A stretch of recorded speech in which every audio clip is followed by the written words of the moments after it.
Alvin Jones here, calling in to tell you that this episode of the Eclectic Gamers Podcast is brought to you by the Roanoke Pinball Museum in Roanoke, Virginia. The Roanoke Pinball Museum is an interactive museum dedicated to the science and history of pinball. Their mission is to cultivate curiosity in science, art, and history through pinball while preserving and honoring its role in American culture. The museum is open every day except Monday and houses over 65 machines with models ranging from 1932 to 2018. Roanoke Pinball Museum. It's not a turd.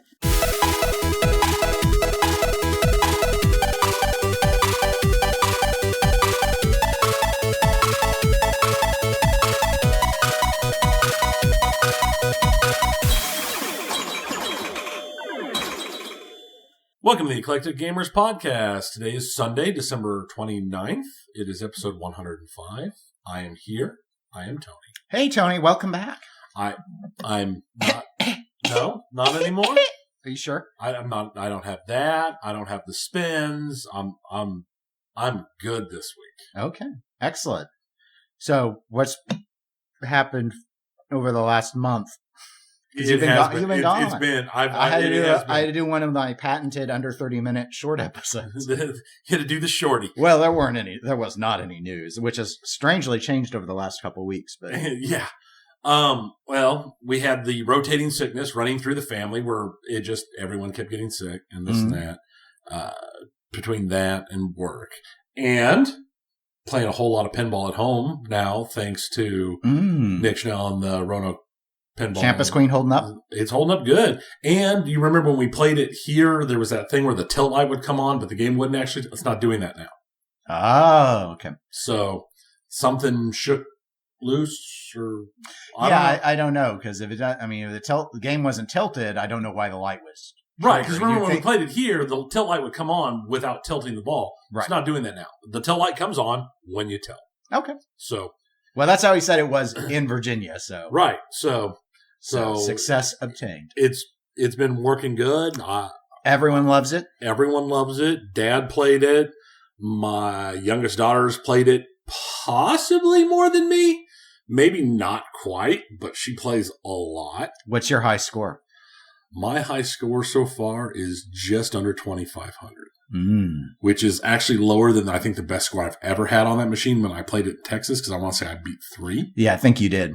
But I've been aiming more for reaching certain target goals, and I've been failing. Then one day, me and my youngest daughter were playing, and we fired it up, and it's like, okay, la, la, la, la, la, we'll start playing. Come around ball 3, I glance at the scores, and she's setting it like 1,900, and I'm at like 6. And she just was hitting everything perfectly good. She ended up with 2,300 on that one. I was like, holy monkeys. I wasn't shocked, but... Has she asked, when did we gain the next one? No. Oh, okay. But, I mean, my wife's played it. Oh, she's never played here. No. She hates my games. She's played it several times. My father's played it a whole bunch of times when he was over for the holidays and everything. So, it's been doing good. I've been playing it darn near every day, at least a couple or 3 games. Mm-hmm. Yeah, that's one of the things I like about hard games, brutal games like that, where you can get through one, it's not going to be like a 10-minute thing. Right. So it's like, because I used to sometimes will go and, like if I'm watching Overwatch League and they're at an intermission break, I'd be like, oh yeah, I can go down and play an EM style game. Right. And get my butt kicked. I can't play Star Trek, but I could maybe go and play like Jacks to Open and fail and be back in time. What I do a lot of times is when I get home, I'll get home and my mom picks the girls up from school just because of timing, and then she leaves and I'll play 3 or 4 games. Then I'll go get cleaned up and we'll do homework with the girls and cook dinner and all that stuff. That's what I've been doing typically. So it's been good. Awesome. Well, I have I installed a shaker motor on Walking Dead. I did that a couple days ago. I actually went down last night and tightened it. I did not have it as snug as I should have on a couple of the T-nuts. The issue is, and I saw someone post on my Facebook when I said I was putting in the shaker motor, and they said, Oh, yes. I think they said something about in Bloodbath mode, it's an experience. Oh, I might have to adjust the weight. Really? Yes, because there's no on Sam, at least maybe Spike's different, but on the Sam model Stern games, you can adjust the frequency of the shaker motor. Like you can put it on, like use it a whole bunch or use it a little bit, but you can't control through power or resistance. There's not a setting to dial back the actual number of revolutions a minute that are happening. Right. So the problem is it shakes like the whole glass. It feels like an earthquake, and it's not tilting or anything. So I think it probably just sounds louder than it really actually is, because most of the rest of the time when it's on little bursts, it feels like how Star Trek in my hands feels. So it's probably fine. But you can, the weights are identical.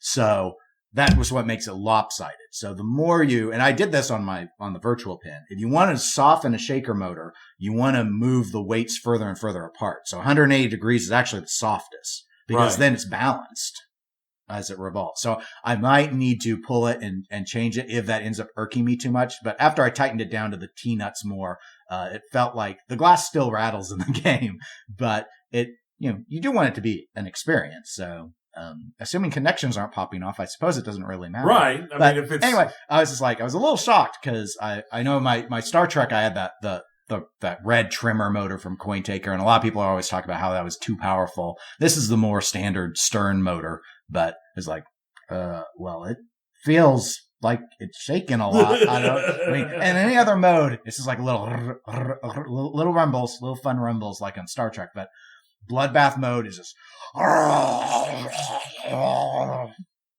guess it's supposed to be the growl of a zombie. I don't know. And then for Christmas, I got a number of video games. So I got the 2015 version of King's Quest. I remember the old Sierra King's Quest games. So I had that on my list for quite a while. Wolfenstein Youngblood, which I have started. I'm maybe 3 chapters in. Who are you playing with? By myself. I'm playing with a bot. It wants me to create a Bethesda account to play with. And I'm like, I don't want to create an account right now. And I don't think I already have one. So I have to check I don't want to create an account right now. Come on. I've got a Uplay account and I've got an EA account. Do I really need a Bethesda account on top of this? This is getting tedious. Assassin's Creed Origins, which I was playing when you came over for us to record today. Assassin's Creed Odyssey, which I'll play after Origins at some point, which I know Don of Gaming on 10 is a huge fan of Odyssey. I think he's a fan of the horse. Isn't Odyssey the one that's got like fantasy stuff in it? I think so. It's the one that's set in Greece. Right. And yeah. And I think like maybe there's a unicorn and stuff, or a Pegasus or something. Yeah. The Outer Worlds. I got that. Ghost Recon Wildlands. That's not the newest Ghost Recon. This is supposed to be the one that was good, if I remember right. Gears 5. I still need to finish 4, but I have 5 now. Far Cry 5. I actually forgot I thought maybe it was a free game at some point. No, it was in my pile. I completely covered it with other games and forgot I owned Far Cry 5. Actually, that one's on super sale on Steam right now. And I thought about buying it just because. That was from my mom, so she returned it, and I think she ordered me another game in its place. She emailed me yesterday. The Far Cry after that. No, it's like I don't remember what it's some weeb thing probably. I don't Code Veronica. Oh yeah. Far Cry 5 is on Steam right now for another couple days for like $15. That's why. I took it off my list. I added it and I took it off, but really fast, like within a couple days. But apparently she had done the order after I'd updated my list. And Halo 5. I used to own Halo 5. I never finished the story, and Halo 5 was one of the games that was burgled from me. I only had a few games that were missing, but they stole Halo.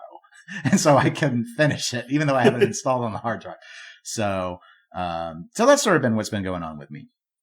But this is when we would normally, and thus we will do our year-end review for 2019. Yes. Hence the title of the episode. However, moving into the pinball segment, the challenge we have is there is a whole bunch of new news that we have to start What is this?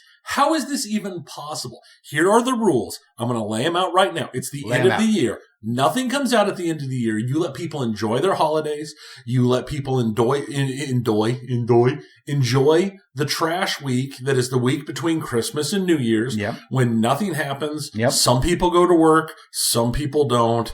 And it's just, even when you're at work, I've normally taken off this entire period, but now that I'm at my new job, I don't have as much vacation and I don't earn it as much. And it's like, I guess maybe I should always have just worked those days because there's nothing to do. There's nothing.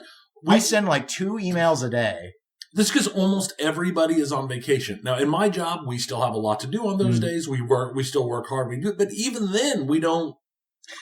Half our crew is on vacation. I need to kill so much time. I typed in all 100 member invoices that can't be issued until January, just so I had something that would fill a few hours. Oh yeah, I spent time going through and doing all my prep for 2020, all the new worksheets for 2020, all the new log sheets for 2020, all the new folders, because we have to retain our stuff digitally forever. We have huge.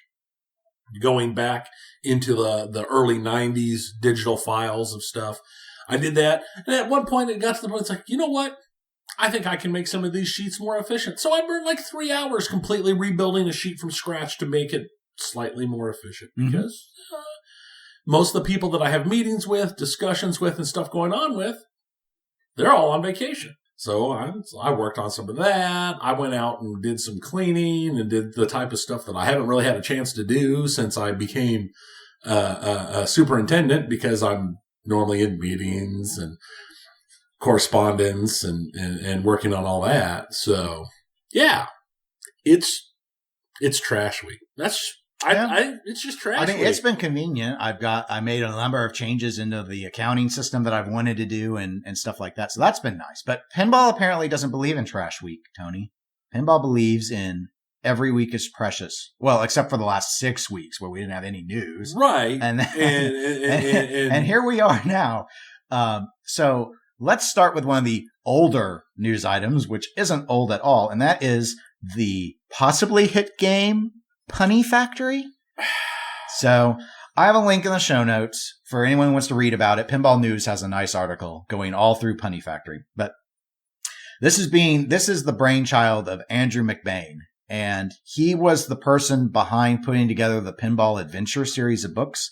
Some people that follow the Twippies might remember that the first volume of that was one of the top 3 finishers for favorite author publication magazine earlier this year for the 2018 period, which of course was in no way a burn against me, given that even the main contributor, Todd Tuckey, said that book was bad. And it still came out ahead. But hey, I don't hold a grudge. I know. It's all just a joke. It's fine. I'm okay. So, to be fair, it is hard for articles to hold up against something that's what? But garbage tier, I would have been okay with something else being there instead that wasn't mine, just not that. Now, I've heard it's better now. Like, they went back, they fixed, there were major editing errors. Those got fixed. They re-released it on a better paper quality and all that. So that hadn't happened at the time. But since then, purportedly. So it's no longer a pulp. Right. Purportedly, steps were made to try and make and they've had some more volumes come out since then, apparently, as well. I didn't buy that one or any of the others. No, I didn't get any of those. I definitely have not. No. So anyway, so McBain has experience in pinball on that publication side, but he is not a pinball manufacturer. But what he has done is he has gone and contracted with Team Pinball to do the build. And if Team Pinball sounds familiar, they were the former Highway Pinball employees that made Mafia. And the game layout itself was designed by Dave Sanders. And if that name sounds familiar, he was the Highway Pinball designer. He designed Full Throttle, and he's the one who I believe is credited as the design. I'm hedging a little bit on Alien because some people think Alien is a Nordman game. Dennis Nordman started Alien, but I believe that it was significantly changed by Sanders after Nordman left the project. So I think it's a Sanders game. I don't count it as a Nordman game at all. But some people might want to give them dual credit, like say it was designed by Nordman and Sanders. Yeah. I think most of what you see is Sanders, though. So, and a lot of people like that game. I liked Full Throttle. When it worked. Yeah, but that was not the designer's fault. That's not the designer's fault. Yeah. I like that. When it for was a working wide body, good. I thought it was I prefer it to Alien Yes. for what they did with the wide body layout. You put in enough ramps, you'll force flow. That's the idea. So this game, it's a single level design, 2 flipper game, has 3 drop targets in it. It's got 17 stand up targets around the play field. It has a 3 pop bumper configuration up the top center. It does have a left kickback ball save. There's an up kicker in the middle of the playfield. There's like the factory toys there. Yeah. And that up kicker feeds into Tube shot. Tube shot. Try tube shot. Oh, tube shot. and in the upper left corner, kind of like Silver Slugger, there's a very target. I can See? appreciate a very target. See, that's the thing. That's the thing. So in our internal notes, Tony sees an image of the layout. The art is done with the overlay, which I think looks good. I thought it looked good on Mafia. It's the same approach that they did with Mafia. It looks fine. So basically there's bare wood underneath that and the overlay goes on top. I think in the Pinball News article, it's discussed that the wood is stained so it'll look a little better than in Mafia. It was like bright white where there wasn't the overlay, and here it will look a little more like you'd think of with a bare wood regular printed playfield. So all right, so that's the idea here. And I just thought, I guess we should have some discussions. I actually think that this layout does not look bad. Yeah, no, honestly, it doesn't. I think, I don't know if it's going to really stand out much. I think it'll get lost like any of the other little ones, any of the other little small kind of boutique-y things that's not from Spooky. I think it'll vanish. Yeah, it's just, I mean, I think it looks like it would have some decent flow. I know some people don't like Very Targets. They feel that it kills ball flow too much. I actually like Very Targets quite a bit. I do too. So that's the part. And given where that's placed, and I've said it a number of times, well, the rules leave a lot to be desired. Silver Slugger is my favorite single level layout. I like it more than TNA's layout for just in terms of just evaluating the layout. But so, and this has got that, and we've got a spinner on the left orbit, which kind of reminds me of Silver Slugger as well. Don't know about the center factory thing with the up kicker feeding the tube shot, which is clearly to provide sort of this ramp return to the right flipper. Right. That, I don't know if that's really going to be fun or not, but I've read through the rules and stuff. It sounds like a competent game. They have an experienced designer. He hasn't done a lot of games, but he's experienced. And I don't think either of his prior games are terrible. I thought Full Throttle was a good design. Alien's design to me left a lot to be desired, but it wasn't a Rob Zombie or WWE. Right. It's just, I thought it was awfully clunky for what it was, but this does not look clunky to me. So, no, but I don't know if I'll ever get a chance to play it because I can't, the theme, and I guess he's got some books. The name is bad. And that there's a book about the Punny Factory that's already out, but it's that's, like that if anything, that makes it worse. It's like, well, I can appreciate a good pun. We're not in the 80s anymore. Who wants that in their home as a theme? I'm really struggling. I don't think it sells 100 units. I don't think so. Do you think it sells 50? No. Do you think it sells better than Mafia? Yes. Okay. We're in agreement on all of those points. So anyway, just FYI for folks. Well, unless this turns out to be a $10,000 game. And I don't remember if the pricing was, named. Because that's the thing is anymore, it doesn't matter. A game could look good and it'd be like, oh yeah, that's a good game. And I'm just looking at it, I would assume that game is going to be like 5,500, maybe 6,000. That could be a good game. They're like, this is a $12,000 game. Yeah. I don't know. I mean, it's like, surely not. But don't call me Shirley. I was afraid you were going to say that. I was hoping maybe you'd never seen Airplane. Yeah, that's definitely. We've watched Airplane together. I know, but I was hoping you didn't remember that part, and then you'd be like, "Yeah, no, Dennis has never." No, I don't remember like one of the memeiest parts of that movie that was like full of everything. Yeah. No, so I, as I'm scrolling through the Pinball News article real quick to try and see if there was information on the pricing,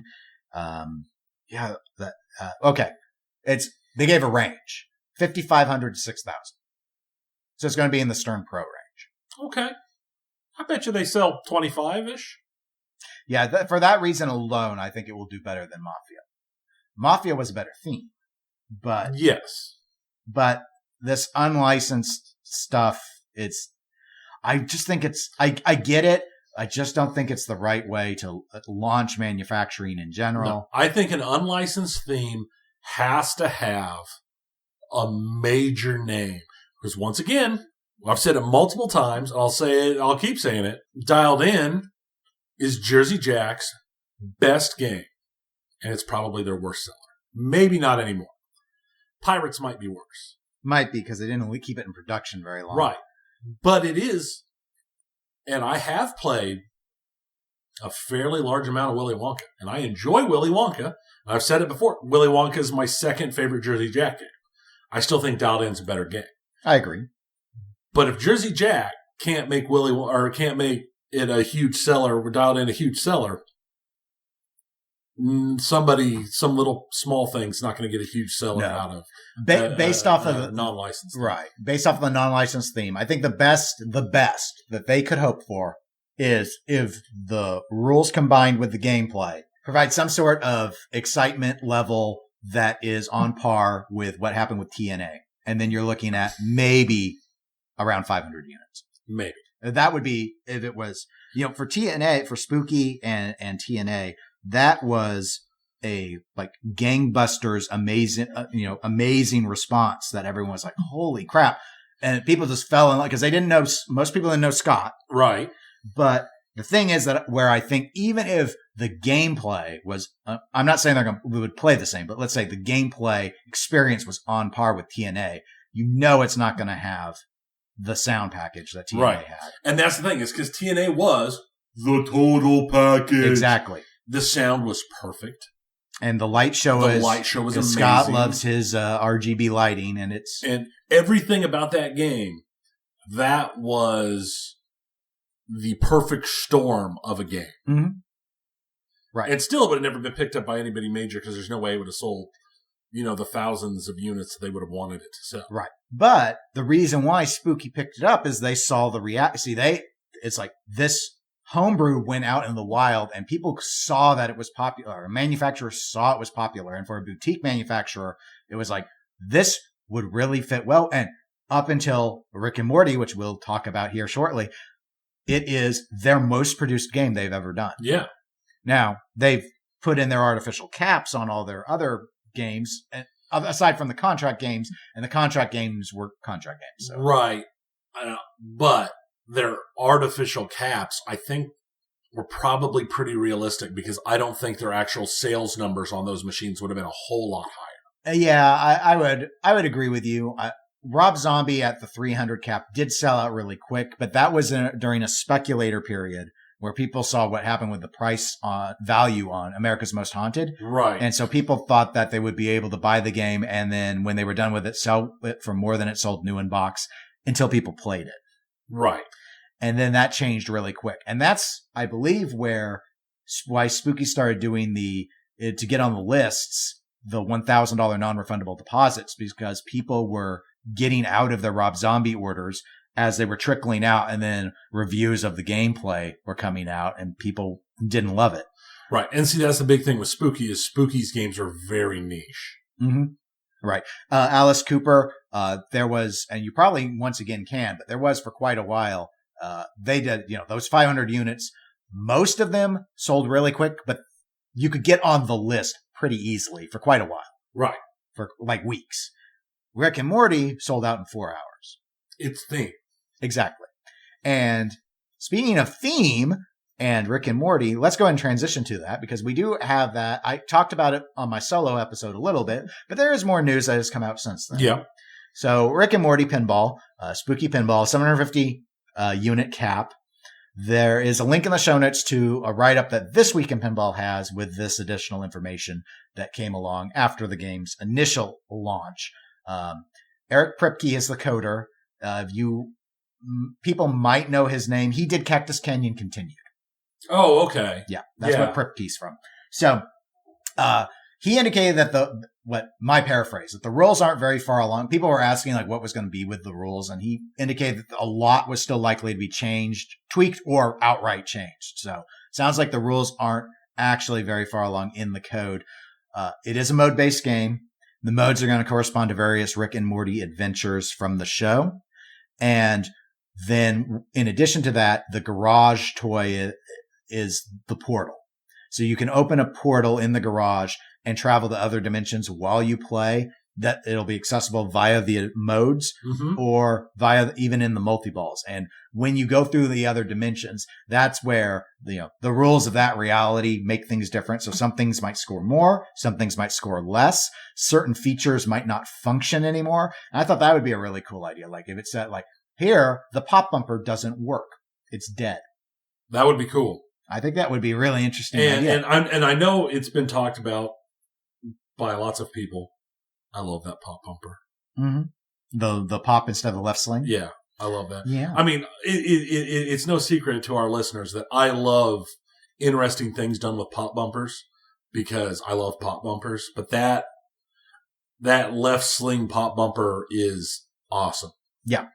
It's and unlike on TNA, which also had a unique use of the single pop bumper, TNA still went with a standardized, what we think of as a traditional modern lower playfield layout. Rick and Morty obviously has decided to go with an atypical design, which we do not see much anymore. However, I will, as I must, it's still an Italian bottom. I'm seeing people constantly misuse the term. That is a traditional Italian bottom layout, in fact. It's got dual in lanes, a single in lane on each side. We've got our traditional out lanes as well. Yep. The only thing is that the lower structure is, and I actually, I'll full disclose it. Now that I also got a mechanical keyboard for Christmas, I have been clicky-clacking away. Yep, clicky-clacking away. I am writing an article about Italian bottoms. They're so amazing, aren't they? Not Italian bottoms. No, there's a reason why we do them. There's a reason why we keep seeing it. But I mean, mechanical keyboards are so amazing, aren't they? Yeah.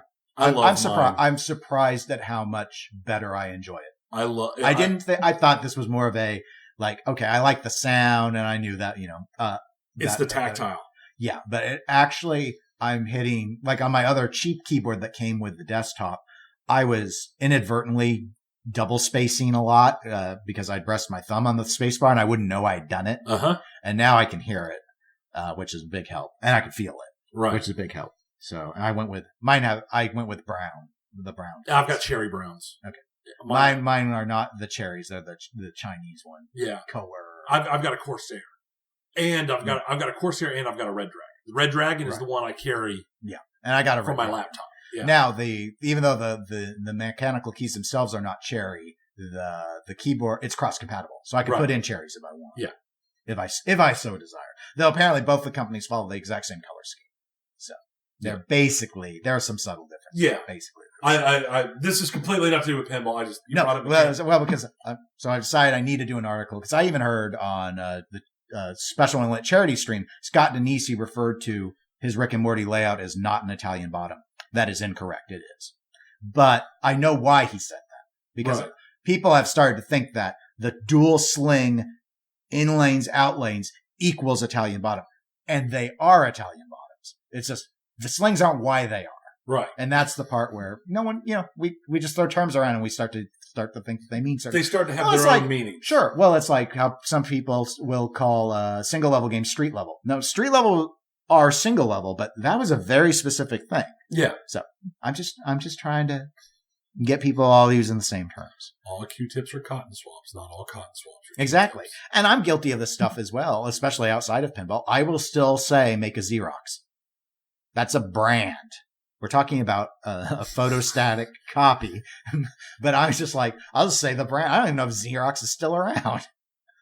I don't know. I haven't used a physical Xerox in years. I don't know. We got Toshiba's. So. Yeah, well, we use Canon. So anyway, So, but regardless, it's different and it's cool. It's different. It's cool. Yes. I understand why this game sold out so quick, because Scott Danesi is a proven good game maker.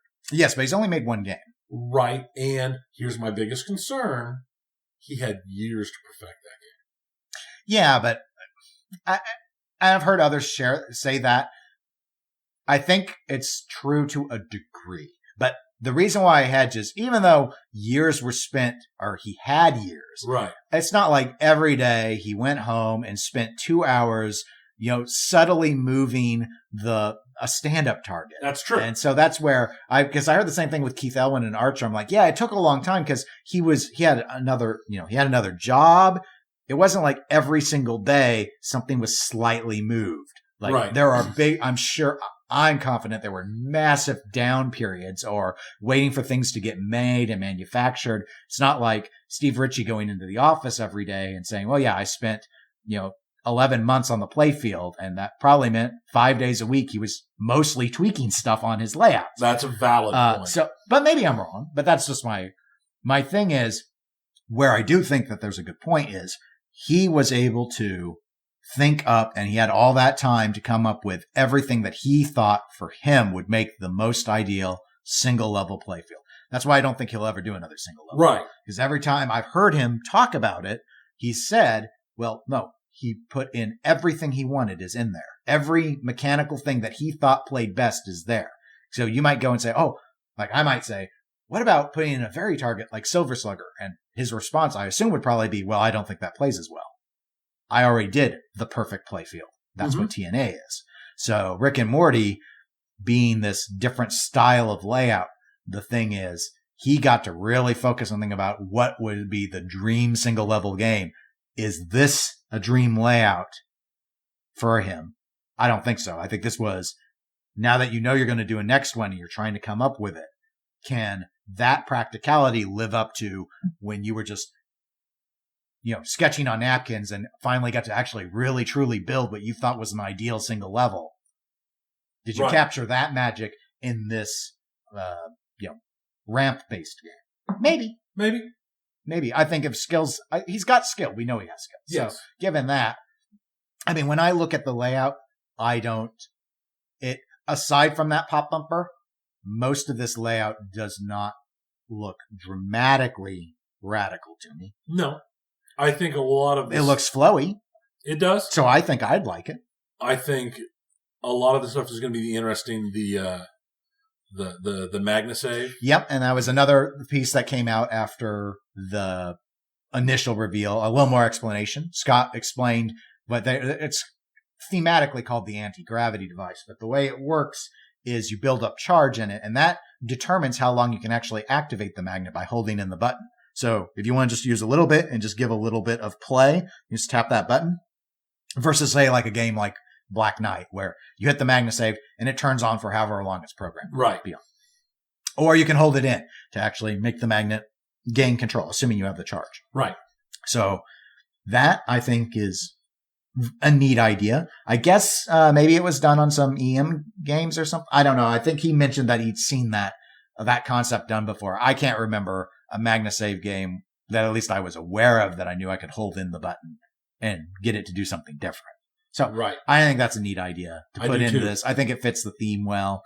And then that center horseshoe area with the drops, that's what's being commonly referred to as the Danesi Lock 2.0. So I like the first one. Yep. This one will let you lock up to 3 balls. So it functions as a lock. If a ball's already in there, you can smack the target and the ball will go to the other side like a cap. It can work like a captive ball as well if you already got a ball in there. Right. So you've got that. And then, of course, if it's all the way open, you've got one of those U-turn shots like people might associate with Silver Ball Mania or Stern Star Wars. So it's got some multi-purpose there. And what did you think about him indicating, like with TNA, that locks are stealable, full stop? They're not letting you disable it. That's his thing. And I think, in all honesty, with this style of lock that he makes, that I enjoy, I don't really think there's another way to do it. They have to be. I don't know. My one issue, which comes to mind, I mean, I'm fine with it on TNA. The difference is Bowen Cairns is on rules on this game, not Scott. So is it really Scott's place to tell him what the rule is with the ball lock? Right. I just don't see how that kind of ball lock can be not stealable. Other than doing it as a software code thing where, I've got the balls locked, but they're no longer up there where they're supposed to be. So when I finish when I lock the last ball, it'll just shoot me out a couple. Right. It'll have to do something virtual. Sure. Right. But there'd be a software solution to it. Right. But that's not the same level of fun or interest to me. Sure. I think it might be the right answer. I think it'll be something that tournament players will dislike. Yeah. Some will. Some are okay with lock steal and some aren't. It's not a universally agreed upon thing. There are some who do feel very strongly that lock stealing is unsporting. Then you shouldn't have locked the ball. Well, I think that's a fair argument. If you don't want your lock stolen, don't lock a ball. I know people when we had TNA at 403 who would not go for the ball locks. Yeah. Because I assume they were afraid of them being stolen. I would and often had mine stolen, but I wanted the ball locks because I wanted to win. Yeah. See, when it was I wouldn't go for a ball lock unless the ball's locked. Even if it wasn't enough that one lock would steal it, I would. I would, because I had such a hard time destroying reactors on that one that I was like, I felt safer going for the ball lock shot. That one played so much different than yours. I did. But it's gone now. It's gone to be free. I don't know where it is, but I'm assuming it's free. It's flying around free. So anyway, that's the latest on the Rick and Morty stuff. I'm hoping, I guess I don't really need to because I sold them all out, but I am hoping that they would bring some to Texas. That would be nice. I would think it would make sense for them. Well, in a way, but it's like, well, they already sold them and they're a non-refundable deposit. So if people want to get out, they have to basically sell their spot to someone else. So why would they need to bring it to, there's nothing to sell. Because there might be nothing to sell, but it is still would be a good PR thing for the company itself. Sure. Here's our new thing. They brought Rob Zombies and they'd sold them all. Yeah. I'm trying to remember how many they brought, though. Was it just? I think they had two. Two? Yeah. They had two. They had two. Yeah, they had, if I remember right, I'm not 100%, but if I remember right, they had two working Rob Zombies and one that was just a play field with like no electronics or anything, as I recall. Because there was one on display that just had like the play field. I don't think it was even fully populated, if I remember right. Okay. But that was a long time ago, and I'm an old man. I don't remember stuff anymore. Well, the last of the new and the most recent of the new is Stern's Stranger Things, which I do have a link in the show note to two things. There's a link to the reveal article that ran in IGN for those that want to read about it. Yep. And then I do have a link to the YouTube video that Deadflip put with the gameplay reveal. That's the pro model that had the gameplay reveal. This was a little different because Stern actually had games in the hands of distributors before they did their formal announcement. So there, in theory, wasn't even a 2-week wait. I say in theory because I think those ones almost immediately got spoken for. But the game, actually, I think before Jack even streamed, there was a location that bought one, got it, installed it, and streamed it before he did. It was a bad stream. It was like a one camera shot, bad angle. Not someone who normally streams, but hey, they wanted to be the first to stream it and they achieved that. So kudos to them. But quick summary of what we know. We know a lot. Brian Eddy of Attack from Mars and Medieval Madness fame is on the design. The layout is a traditional fan, much in the vein of those prior two games of his. In fact, on the Deadflip stream, he opens with saying that he wanted the layout to be familiar to people, those who really liked those two prior games of his. He hopes would enjoy this because he really did try and follow that layout style. The premium and LE model do have in my view, two key differences. One is there's a magnet ball lock that works on the vertical part of the backboard. So the balls actually stick. Cool. It does stick to that. There, on the pro model, there is an up post that after seeing the stream, it does not lock all three balls behind the up post. Yeah. I wasn't sure if it would or it wouldn't. It temporarily holds it, lets you see and tells you your ball has been locked and then gives you your ball back. Right. And then the projection mapping. There's a movie screen that I guess it represents someone's lab on the Pro, but it's a white screen like for a projector on the premium models, and stuff will be projected onto that. The drop targets are projectable. There are a series of stand-up targets that like flank the ramps and stuff. Those are projectable. And I believe the two ramp also have projection shoots onto them and displays a variety of things as well. The main toy, which is on both versions, is a Demigorgon shot that's in the middle. Kind of think of like where you'd expect the saucer to be on Attack from Mars, except the projector screen / lab middle panel actually drops down. Think System 11 Joker's style, except going down instead of going up. It makes a ramp, a jump ramp that will let you shoot the ball into the Demigorgon's mouth. Pretty cool. So it's got that. And then video, they did indicate video and audio assets both were obtained from the show. So you will see and hear things from the show directly. The pin only features elements from season 1 and season 2, not season 3.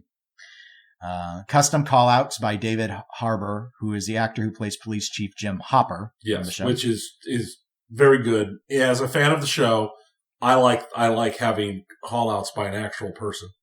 The game did go with with 6 balls in the trough, so I'm imagining we're going to see some sizable multi-ball or multi-ball with considerable add-a-ball capabilities. Yeah. And the theme music is obtained from the show. It sounds like all the other music is going to be done by Ken Hale in the style of Stranger Things, but the only song that they said they committed to was the actual theme song. Okay. A lot of people before the game came out were speculating about how the Upside Down, which apparently is a major element to the show, was going to be incorporated, with the most common theory being doing a lower playfield, maybe black hole style where it feels like it's upside down. That is not the approach that they went with. Upside Down is a hurry up, where the game will announce that you have entered, and it happens randomly. You will all of a sudden be in the Upside Down. From what I saw in the stream, it appeared to be you then had a very limited period of time to get all of the center drop targets down. And if you did so, you got some sizable points. Yeah. So there was that. Code. Lonnie Ropp is the lead on code. However, Mike Vinegar is helping on rules and code balance, and Brian Eddy is also contributing to rules. Brian Eddy is a coder himself. And then the art packages were done by Bob Stevlik. I believe it's the Pro is season 1 art. Season 2 art is for the premium, and Upside Down is for the LE. So just to sort of baseline describe the packages. Tony, you watch the show. I do not. I've obviously on This Week in Pinball podcast already commented on this. What do you think from what you've seen so far? I love Brian Eddy's work. I mean, that's just that's just a known quantity. How this turns out, I watched the entire Dead Flip stream, and I like the look of the shots. I think the game looks fun. I was honestly really excited for the theme when I heard about it, but actually seeing it, I'm more interested in the shots than the theme itself. I think it's okay integration. The art's fine, but I don't really care about it that much. Not like I thought I would. It's more, I don't know how to put it. I thought it would grab me more than it did. Do you feel that the art is too much of, say, montage stuff going on? I think that might be the playfield feels like a montage of floating heads. Yeah. That I think that's a good possibility. And just the playfield seems so crazily busy, and and the massive vomit of color on it. One of the things a lot of people have pointed out is this playfield has a lot of inserts in it. Yeah, it's like it's all inserts. And maybe that's why, but the art, it doesn't do anything for me. Right. I'm really interested in this projection stuff. Mm-hmm. If it works really well and it maintains really well, I think this is something we might see more of, because it gives a lot of flexibility that we've not traditionally had. Yes, I agree. And there are a lot of questions. Obviously, we've not seen a stream yet with the projection, so we don't know. I'm assuming it's been tested in standard lighting scenarios. I don't know how well it'll stream. Right. Because normally Jack will throw more light. because cameras are hungry. Mm-hmm. And I agree with pretty much everything you've indicated. While this is, as Brian Eddy has done in the past, is very much a traditional fan in his full vein. It's in its full faniness. There's a reason why fans are popular. I know some people will probably be critical because they feel we've had too many fans lately. They sell. Yeah. They sell, and they're fun to shoot. I think fans tend to play a little safer than games because most of the time when you don't have a fan, it's because you've stuck objects towards the lower end of the playfield that obfuscate the ability to shoot the ball to the back. And that means less reaction time. So fans tend to play safer. What I will say is, especially after watching the stream, is while these shots are in essentially the same style fan positions that we see in Medieval Madness and Attack from Mars, he moved the feeds where they come out. Right. So these shots don't all go in the same place. So it's like I saw that the right, what people thought maybe the inner orbits were a horseshoe, but it's not. The right inner orbit comes out the far left orbit. The left inner orbit doesn't orbit around at all. It stops and then also comes out to the left. And that's the same thing where the Demigorgon toy feeds out to the left. So that's different. The right orbit can feed to the left orbit, but it also can just stop and end in the pops, which is only a 2-pop layout with a kicking rubber up there as well, which is very different for Stern, which my understanding was had a mandate to always use 3-pop bumpers. But apparently Brian Eddy gets to have exceptions made. Well, so, he is Brian Eddy. He is Brian Eddy. So there's that. Yeah, I do like... The left orbit doesn't come out the right orbit. It feeds a ramp and comes out to the right flipper on a ramp, as does the right ramp. The right ramp actually has a plastic above the ramp the ball drops down onto. Right. And it flows really well. It all moves really smoothly. Everything looks good. So where the ball comes back out, obviously all be very predictable, but it does not, like, where you shoot a ramp on Medieval Madness or Attack from Mars, the ball does not end up in the same place on this game that it did on those. Right. So he's changed where the balls are going. So I think it will feel different for that reason, because obviously which flipper gets fed makes a big difference on what your next shot's going to be. So I think he mixed it up enough. I'm in no way. So I thought Eddy was going to do one of two things. One, the most logical, which is what he did do, which is lean into what are your most popular games, the 2 fan loud games. Do that. Or I thought he'd do something radically different. There were clearly people that were hoping he would do another game in the vein of Shadow. I don't think that's ever happening. I don't. No. And not because Shadow was a B-tier game, but just the way, the whole approach of Shadow is just not how we see modern pinball, where I get it. They want a cool magnet ball lock like the Sanctum, and but we're not going to get a Pong upper play field, and I just don't think. No, that kind of stuff isn't really, because it wouldn't be on the Pro. right. So you have to decide you want that, and look at the reaction to things when Stern has done upper play fields like Aerosmith or Game of Thrones, and people are like, just get the Pro. Right. It's kind of right. It's kind of like either it doesn't do enough or it's not as fun. Like that's the issue I think that Steve Ritchie runs into, is like sticking in an upper playfield, and people will go to him because they want his flow, and there's too stop and go when you add things like that. So, and this will flow. This is the Spice Milan. Where's my Dune pin? Oh, wouldn't that be nice? Maybe after the next movie. Okay. I do. And when you were talking about like the Sanctum ball lock, that magnetic ball lock could be what we're looking for that kind of feel. Yeah, I could see them make a game where they put in something like a magnetic ball lock, but I don't think we're getting user-controlled diverters. I think the BOM on that for arguably relatively little real practical games. That's not going to happen. It's not all that the Shadow lovers have. Shadow's an interesting game because as the hobby has matured, it's one of those games where it was, when I first got in the hobby, it was very clearly, this is a B-tier game, a good game, but not one of the greats. Right. And now, maybe because it was more affordable, people started to talk themselves into like it's an A-tier game. Some people seem to do the same with Osler's Bram Stoker's Dracula, a game I really like. In fact, I like Bram Stoker's better than Shadow. But but it's a B tier game. Yeah. Know your place. Know your place. You don't get to make everything from WMS A tier. That's just silly. So anyway, I'm sure we'll get one of these on location. Oh, I'm positive. I don't know if we're going to get a premium or not. Guess it depends. It'll depend upon how it does, but I'm sure we'll get a pro. I said I like the Demogorgon shot with the ramp, provided the mech and everything. Yeah. I like that shot. The ramp jump shot on Jokers, I always thought was a cool idea. Right. And while Jokers isn't a great game, I thought that shot was well done. Yeah. And this seems, they solved some of those problems with how this one works. Right. And from the video, it looked like it was a fun shot. Yeah. Yeah, no, the game looked fun to shoot. Obviously, as I've noted before, I've not seen this show. I don't have any current compulsion, even from seeing the gameplay, to want to own this, but I want to play it on location. I would like to play it.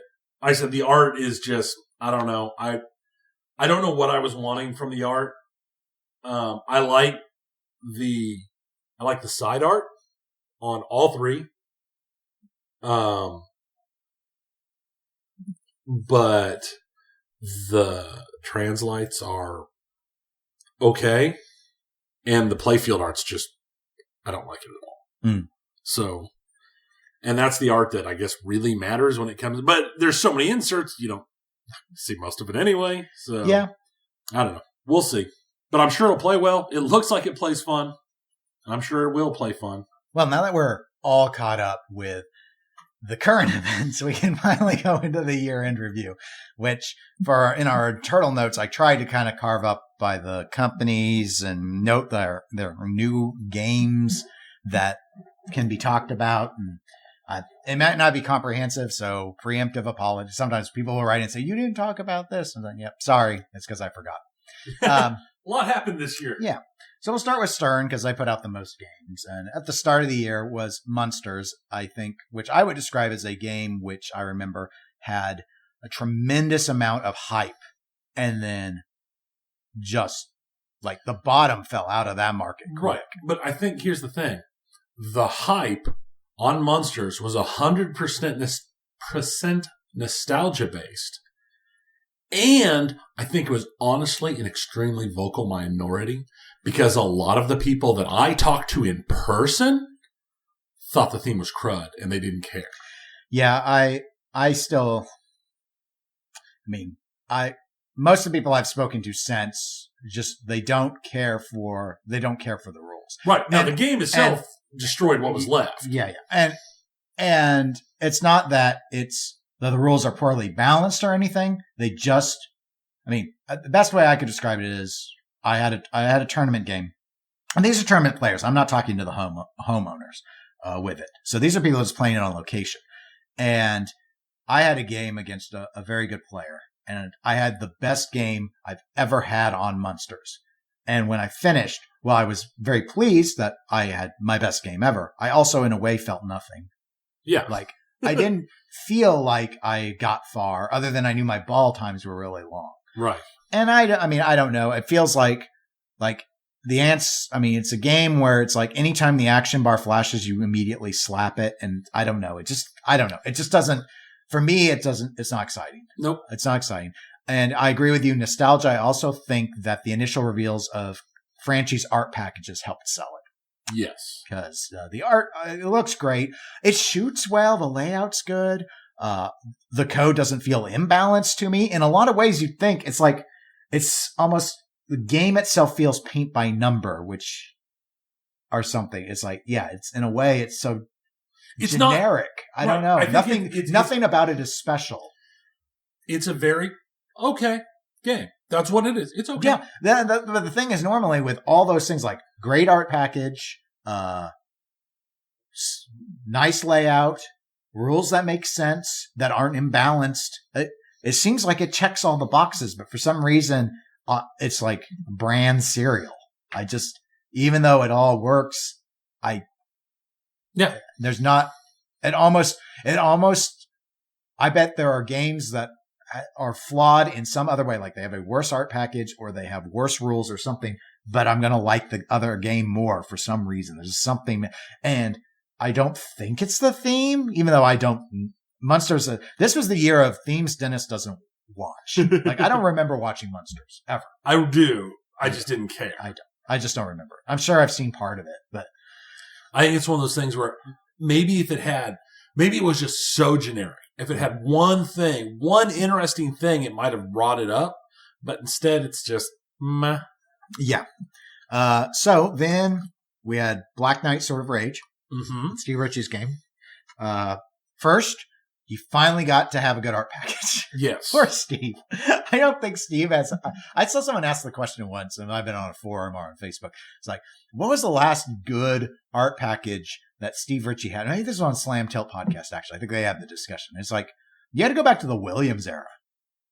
And when they named everything else he had, I was like, yeah, it's all basically been just the bad years of, cheesy Photoshop montages, or then more recently, like Game of Thrones and then Star Wars, and possibly because of the license as well, Star Trek before it. He just got stuck with licenses that didn't let him have anything. Yeah. So they're all kind of, even they're not ugly. They're just kind of course, Game of Thrones was raked over the coals. I thought Star Wars was raked over the coals more so than it should have been as well, but probably because that one's just more montagey. I thought Star Trek had a good art package for the LE.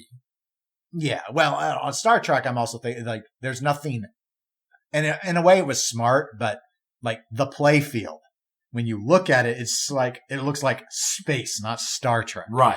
It's like, okay, well, I guess that was safe and it works, but it's not going to win any awards. It's not going to win any awards. The only thing interesting on Star Trek was the LE's translate. Yeah, right. So anyway, he finally got it was a licensed IP. They did have to go back to who controls the Williams license and get that, but it was his IP from back in 1980, and so he knew what he could and couldn't do. So we got that. I think the one thing is, well, two things. One, my read is, I think, especially after hearing about the sales or the acceleration of Jurassic Park's sale, that I don't think Black Knight moved as many units as Stern hoped it would have, which doesn't surprise me given the license is only known to pinball people. The other thing is, while I have only played the Pro, competitive players do not like the Premium. I've played both. They're both fun. I think if I was to buy one, I would buy a Pro. Because I don't think the upper play field adds anything that's worth it. Well, with the at the highest levels, and this is where part of the issue has come up, and I keep thinking because he's a high-level player himself, the lead coder, Tim Sexton, will probably address this, but my understanding is it still remains an issue that for good players, staying on the upper play field is very easy, and because there's a multi-ball that can be chained up there, there's just and loops that can be repeated. It's too easy to just live up in the upper play field and blow the game up. So that has to be solved. If you like, the current solution is that the Premium cannot be in competition. It's at a high level competition. It's too exploitable. Gameplay's way too long, which is funny because that lower, much like all the other Black Knights, that lower play field is very brutal and difficult to survive on. But in fact, one of the I can't remember if it was Stern or someone had a contest. They announced a contest, a high score contest, where you'd submit scores on Black Knight, and they didn't segregate the categories between Pro and Premium LE. Because I saw some discussion from our area players, and they're like, guys, if you want to submit a score, you can go to 403 and play and do it. There's no point. You will never beat a Premium person because Premium just gives you points, and you don't have those options on the Pro. They were going so far as to essentially say it is impossible for you to beat someone who is on a Premium. A much lesser player will blow your score away. Wow. You will not. You can't do it. So don't even waste your money trying to. They should have separated. If they wanted to do it, they should have just separated the categories, and Premium LE as one group and Pro as another. But they didn't. So, Star Wars Home Edition that came out this year. That did. I haven't played it. I haven't either. I don't know anyone with it, but I watched streams of it. It looks fun. I've heard more than one person say they feel it plays better than Stern Star Trek or Star Wars. Excuse me. Okay. So different designer. This is The layout is very reminiscent of the Spider-Man home pin, but there are changes. There are some changes to it. George Gomez. Interesting ball lock. Yeah, the little captive ball. Right. The ball that falls in becomes a captive ball, and then you knock it free, and then you have a 2-ball. Yeah. No, I think it's a neat idea. Obviously, the issue with it being a home model with hobbyists, it's going to be that line in the sand of, okay, well, that's not real enough for us to count it as a real collectible pinball. And the issue there, setting aside the mentality, because, you buy what you want, who cares, is chances are the resale value will collapse a lot more on that than we are used to. So a lot of people, I think, are going to avoid buying it because they know, well, I will get tired of it most likely eventually, but I'm used to taking something like a 10 to 20% hit when I sell a game, not 50. Right. And is that what's going to happen? Is that game going to go from $4,000 to $2,000 after 200 plays? We're not used to that. Right. So that's the issue that comes up with that. The comic art edition of the commercial grade Star Wars came out. I liked it better. I don't know anyone who didn't. So that's. I'm sure there is somebody out there. Probably. There's somebody probably. out there. But by and large, that was, and it sounds like that did move units. There were people that were like, that was the one reason that I wasn't going, Is it going to blow up? Yeah, my laptop, if people can hear it, has spun up the rail gun is what it sounds like. It's kind of like it spun up. It sounded like a proton pack fire. Boom. And I haven't loaded anything. I've got the recorder running, I've got the virtual mixing board running, and I've got our OneNote running, just like I have the entire time. I haven't done anything. It's like, oh, okay, now it's like, okay, we're okay. It's closing the thermal detonators. Thermal detonators. Okay. So yeah. It sounds like they moved some units. There are people that just they didn't want that art package, the old art package in their home, apparently. I don't think it moved a tremendous quantity of units, but I think it was a good way to breathe life into the game.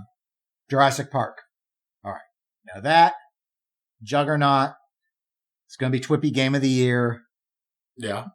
If it's not, I will be honestly shocked. I just can't fathom it. I just can't fathom it.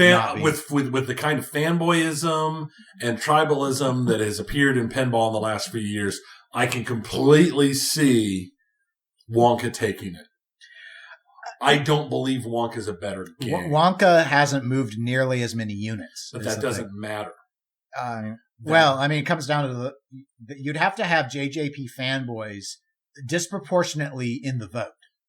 Setting aside shenanigans like people buying votes and stuff. I'm saying that right because the TWIP has their panel that has, and they don't reveal what they do, but they've got things that they are doing to try and control for that. So saying that aside, and last year a Stern game won. Yes, it did, and I think it was more contentious last year, if for no other reason than Elwyn's Iron Maiden, which is what won. Very good game. Pirates. The buzz on Pirates was better than the buzz on Wonka, but they did sell fewer, so that did jeopardize them. That was game number 2. But the thing was, Deadpool ended up surprising a lot of people as being a really good game. And I would argue Stern isn't competing with itself this year. Nothing else in the Stern lineup is remotely as good as Jurassic Park. I would agree with you. Because I don't think Stranger Things is in the vote. It shouldn't be. I mean, I guess it could technically be, but I don't think anybody's going to play. Well, it's like when do we do the cutoff? Okay, yeah, It's out there on location now in a few places, but I think the only Stern game that could argue with Jurassic Park in fun is Black Knight, and it is not. It's not.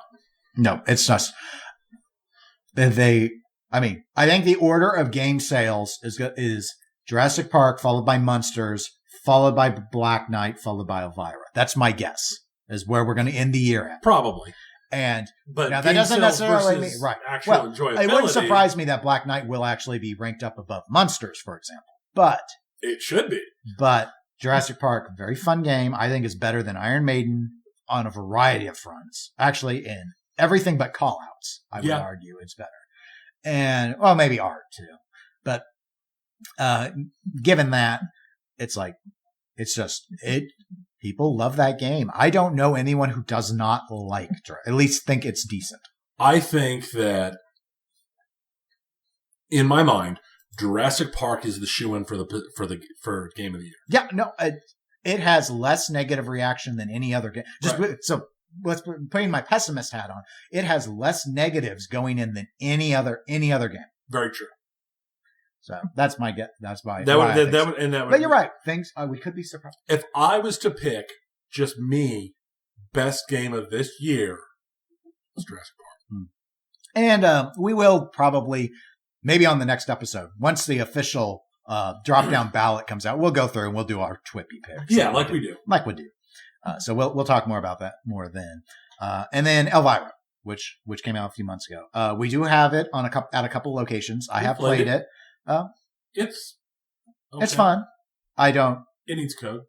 Yeah, I do like the direction of the rules. That, of course, it's Lyman, so I'm not too surprised. But right now it is very heavy on play the modes, and I like that. And that's what I like about Lyman is he's more of a let's make you play modes, not let's make you just work towards the next multi-ball. And so I think that worked, and the layout's fun.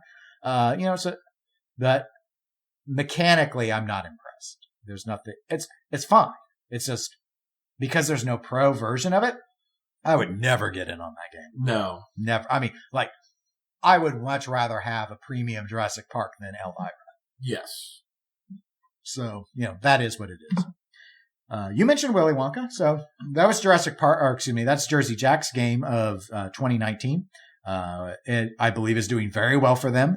Originally, Jack of Jersey Jack did indicate that they were going to reveal another pin at the end of the year. It's not. It could still happen. Yes, but he has in subsequent interviews indicated that is not the plan now.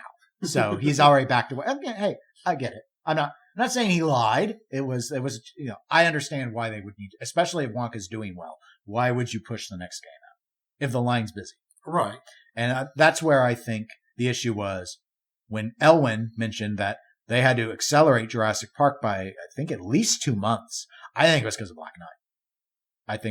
And Black Knight may have had to come out earlier because of Monsters. I don't know. Right. But now, we knew Elvira was, other than Code, was done for quite a while.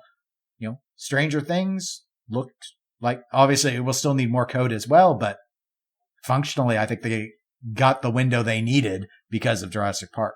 I've heard some people even speculate Stranger Things was originally planned to be ahead of Jurassic Park, and that's where the acceleration came in. It wasn't actually about low sales, but rather that Jurassic Park was further along, and maybe the projector technology stalled things on Stranger Things. So I don't know. I could see that. Willy Wonka, overall,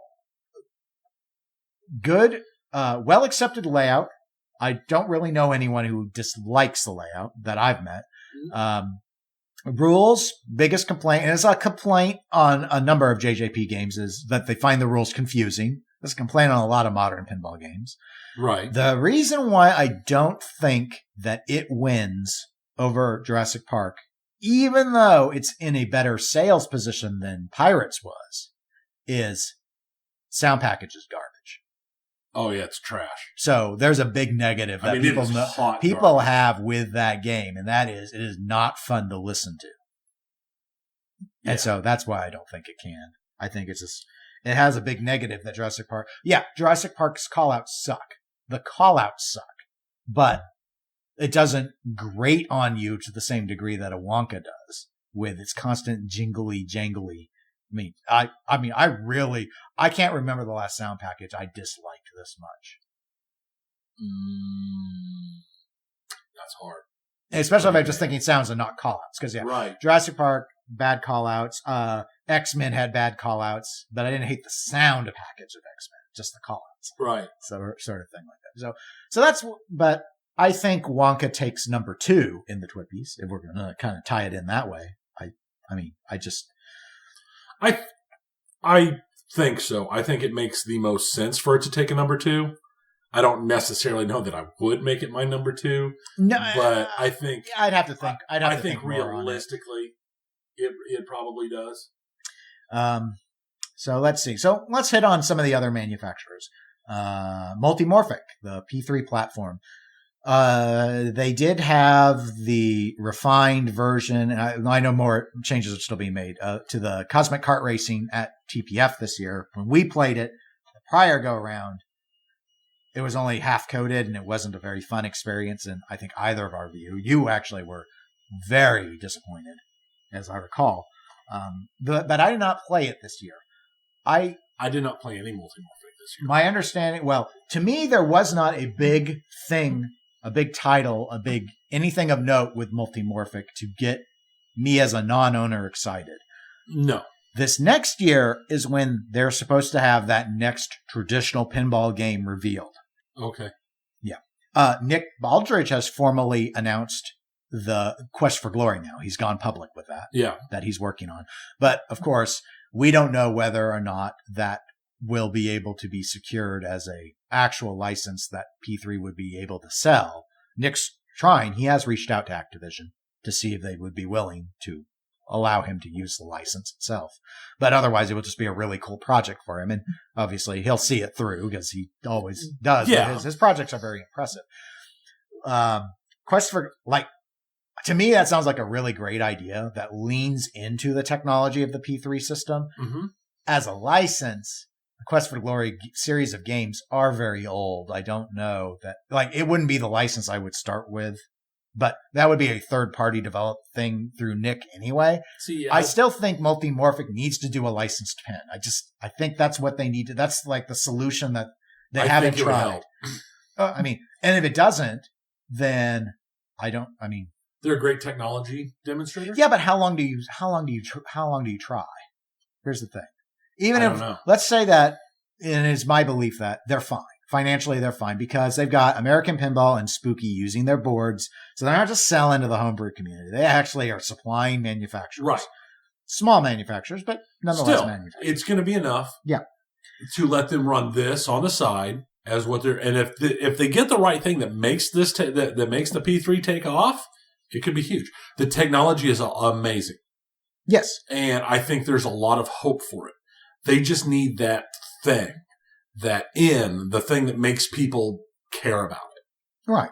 And I actually got to see quite a bit more of P3 this year because Slap Safe Pinball Podcast, Jason Fowler is one of the hosts there. He had one and he streamed it a number of times on they started doing a Twitch stream during the year where they were usually streaming weekly. And for quite a while, it was P3 and I got to see a number of the P3 elements. And he found the system, he kept saying he found the system quite a bit of fun. And it looked entertaining, but again, it was it didn't make me want to buy one. And even when you have to choose lineup space, I know Jason ended up selling his. Yeah. And things sell. We buy things and we like them, we sell them. He said it's a good system, but still, it didn't survive over a number of other things that he already owned. So, and I think I would be the same way. I would be if I had one, would I, I need more space. Ninja Turtles looks fun. Is P3 what I sacrifice? And how hard is it for me to sell it? That's the other thing. Right. And I think how hard is it? I think it'd be pretty hard to sell. I think it would too. Especially because you wouldn't want to take a big loss on it. And it's a $10,000 thing. Yeah. And that's becoming more and more competitive as prices creep up more and more. But there's still a really big window between a number of games from, we're still talking a $4,000 difference between Stern Pros and Spooky Pinball, or $3,000 differences when we're talking American Pinball. And it's that's a lot. That is a System 11 and early numeric game sort of pricing. And that's what runs through my head. And if I bought those, about that and 3 pins versus P3, and I can let 3 people play at once versus standing in line you see, that's where I'm not sure how it ever takes off. As cool as, and it still is the most impressive tech in pinball. I really struggle seeing where the path is to make people care. Right. And I don't think the, Highway tried either. The whole hot swap change thing, that's never going to take off. It's a beautiful idea. But right. I get the attractiveness from and their system is much faster. It is much faster and it is much better. Yes. I still don't see how it actually takes off. Because you can't play because the struggle is there's still a big difference between hot swapping between 10 games and having 10 games in a row that can be played by anyone at any time. I mean, how many times have we walked downstairs into your game room, fired every single machine up, and then just walked down the aisle with 4 of us playing every single game in your game room, just as a continuous round robin? Right. Yeah. It happens. Like you do. Yeah. It's convenient. And whereas otherwise it'd be like, okay, well, I need 90 seconds to swap my modules. Right. And then, but we'd have to finish the other game first. I get it for space reasons, though. There's a lot. I mean, there are different people in different situations or, want to dedicate. There are a lot of really good ideas with it. For me, fundamentally, the swapping stuff isn't their big issue. It's that they don't have a single game that's worth that price. Right. And this is year-end review. 2019 sure didn't see the launch of that. So I'm really hoping for 2020 because that's why I always have to, I've been called out for not always bringing up multimorphic. And that, I think, is a challenge that they face with a lot of people putting commentary in here is that they often do get forgotten about because I forget about them all the time. It's like if people are remembering American Pinball over you, American Pinball is doing something that's working that you're not. And I note American Pinball because we're going to transition into them next, which their game Oktoberfest came out this year. I don't know how many it sold. I've heard less than TNA. It would not surprise me. My sources say in the neighborhood of 300 units. I played it a lot. I've actually played a lot of Oktoberfest. Okay. I've only played it once or twice. I played a fairly large amount at Logan Arcade when I was in Chicago. Mm-hmm. It was one of the games that I played a lot because I hadn't played it a whole lot before that. And it's forgettable. Houdini's better. I've heard that from quite a few people. I find Houdini more enjoyable from both an art package and a play. I mean, and Houdini's a hard game with annoyingly tight shots. I still think Houdini was a better game. And I think Oktoberfest is not surprising me at all that it sold that lightly. So, also, like we said before it came out, Oktoberfest is a terrible thing. Now, the rumor mill is right now, been going around. I have not commentated on it before because I didn't know how substantiated the rumors are, though. TWIP has felt willing enough to list it in the rumored titles that American Pinball, maybe their next game, maybe not their next game, but that they got the license for Hot Wheels. For those that don't know, Tony just dramatically rolled his eyes. Yeah, that. I don't see how that. I don't think it sells. Anyway. You want to know what? Well, chalk it up to without wanting to go into a big long explanation. Car-themed pinball games do not sell anymore. You can point to Getaway and High Speed as much as you want. All the other car-themed games have not sold well. Right. Corvette, not popular. Mustang, not popular. And that's a good game, by the way. It's a really fun game, but it's not popular. It did not sell well for Stern. Full Throttle, not popular. Okay, do everyone know Hot Wheels? Yes, but we all have cars now. We don't play with our Hot Wheels anymore.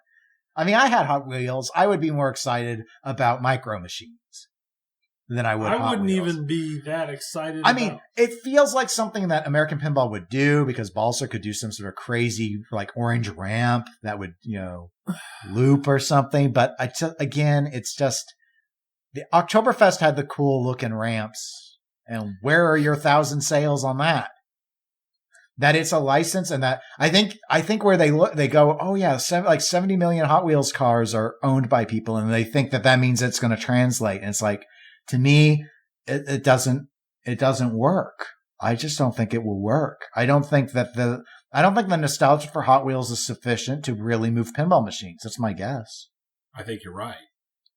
It just doesn't make sense. Is there nostalgia for Hot Wheels? I get that people still go and you can get go and spend $1 at Walmart and get your kid a Hot Wheels toy. And I'm sure people do that, but I don't, is there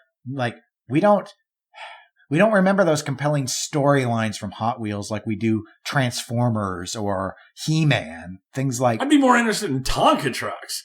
Well, I think the issue is like it's a brand. It's like would people really Garbage Pail Kids would be similar. It's like it was a trading card game. There was a show, I think, but I don't know. Maybe it probably would do better than Hot Wheels. But see, that's the thing. People Hot Wheels. You know what would do better than Hot Wheels? My Little Pony. It would, because there's a story. Yeah. There's a story in their character. See, that's the thing. When we're talking about licensed stuff, people want what they remember or are being entertained by the story and the characters, not. Yes, as a kid, I remember playing with Hot Wheels. I also would blindfold myself and throw steel pennies and find them with a magnet. You know what? Let's just keep going. Okay. I say a lot of things amuse me as a child. Hey, we'll go ahead. We're just going to let that one slide. What? Come on. We're just going to keep right on walking past that one. I had a slinky and I straightened it. I was allowed toys. I didn't just have to play with coins and magnets. I picked up rocks and I sorted them by size and shape. And then once the whole garden was sorted by rocks by size and shape, I would scatter them across the yard and then do it again.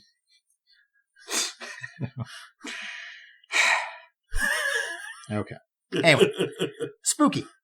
Spooky. All right. Well, we talked about Rick and Morty, and obviously how they sold that and then put on a clinic on exploiting fear of missing out because, they leaned in hard on that. See, Stern has leaned in on hype. Like Munsters is a good example of leaning in and getting a bunch of sales on hype. Yeah. But there's not a fear of missing out aside from the LEs with Stern. Right. So other than this recent stuff, and we already talked about Rick and Morty, the big news was actually old news. I thought Alice Cooper, because I didn't play it until this TPF had come out this year. It actually started production back last summer. So in 2018. So they've really just been building Alice Cooper Nightmare Castles, which I have very little time on Alice Cooper. All I did was brick. I still had fun with it. It was fun. But it was not fun. A game I was compelled to own. But I like the look. I like a lot of what Spooky does with their game. I do. I think they target, as we said earlier, they target very niche themes that fall within certain interest areas. And I think that could hurt them if they weren't a boutique. As a boutique, I think it works perfectly for them. So going in, let's lean a little bit into their boutiquiness here for a moment. Spooky, Rick and Morty, 750 units. Mm-hmm. Charlie Emery, the owner, has indicated that they're not expanding their production capabilities. They produce about 10 games a week. This will be an 18-month run.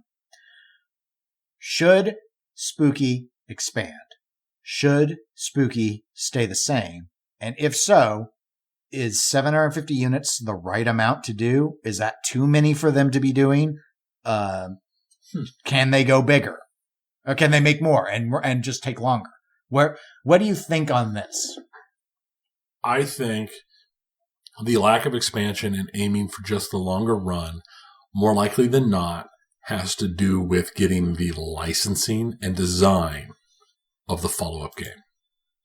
It gives them more time to find something that falls within what their fans want, that will sell well, and to get it designed.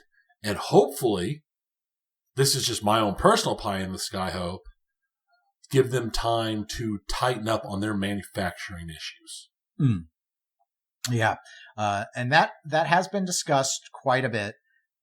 Actually, I saw in the Rick and Morty thread while I was reading it, a number of arguments, which again, we talked about JJP fanboys earlier. There are Spooky fanboys as well. Yeah. And one of the things was the manufacturing quality argument, because there are people that are very defensive of that and say no, and that they claim they've not had problems with Spooky. And I believe that they have, that's true.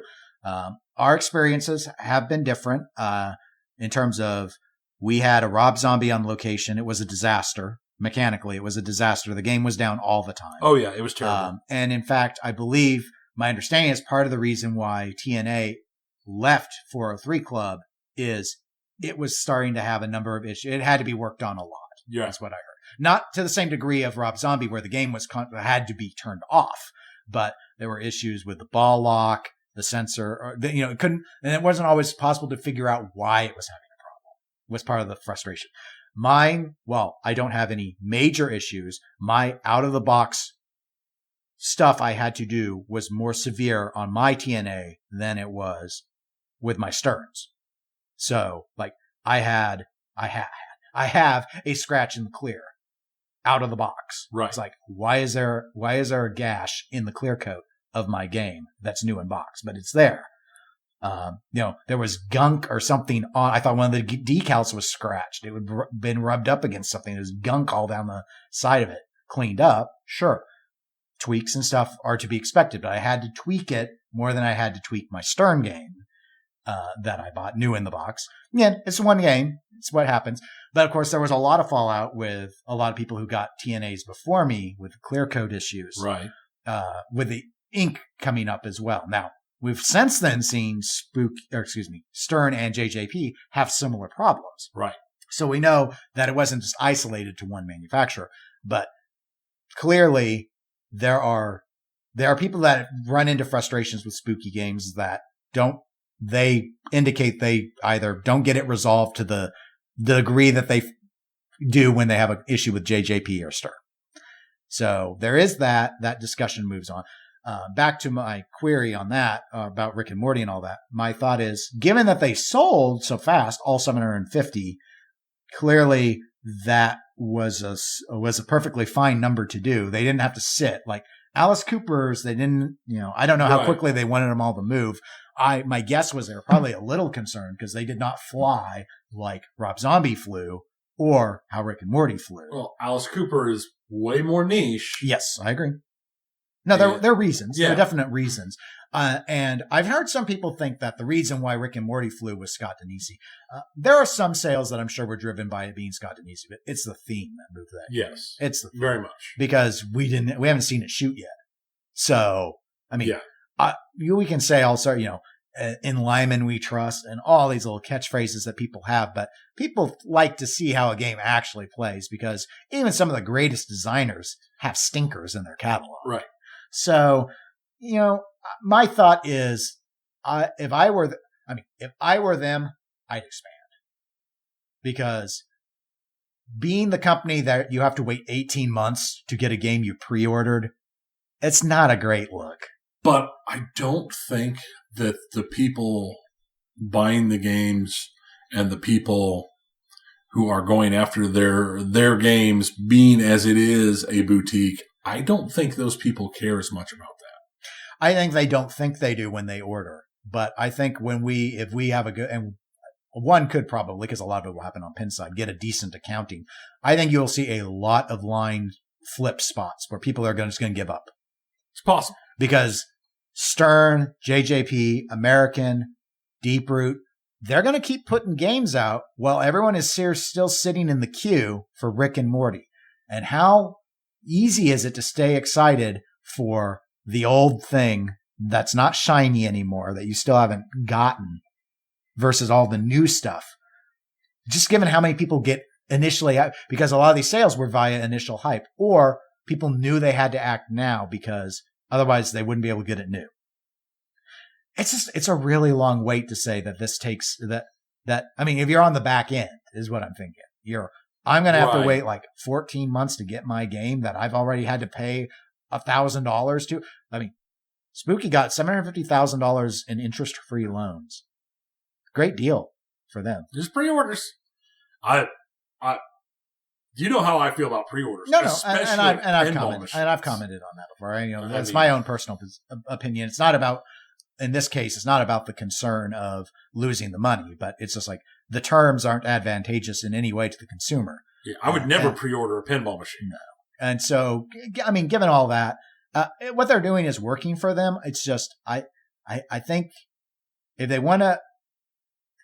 don't have a license like Rick and Morty, 750 is too many. Yes. So they either should go back down to like the 500 unit count, unless they know they got something that they'll just be able to get these interest-free loans on, because it's such a hot title. Or, I mean, like if it was Toho Godzilla, I don't think you do 750. No way. So given that, then it makes sense to keep the size they are. Otherwise, if they're planning to try and do Rick and Morty's moving forward, I think you need to consider expanding your line capabilities. And the other thing I would like to see out of Spooky is code development. Seems really, Stern gets a lot of criticism, rightly so in my view, about incomplete code on all these games coming out.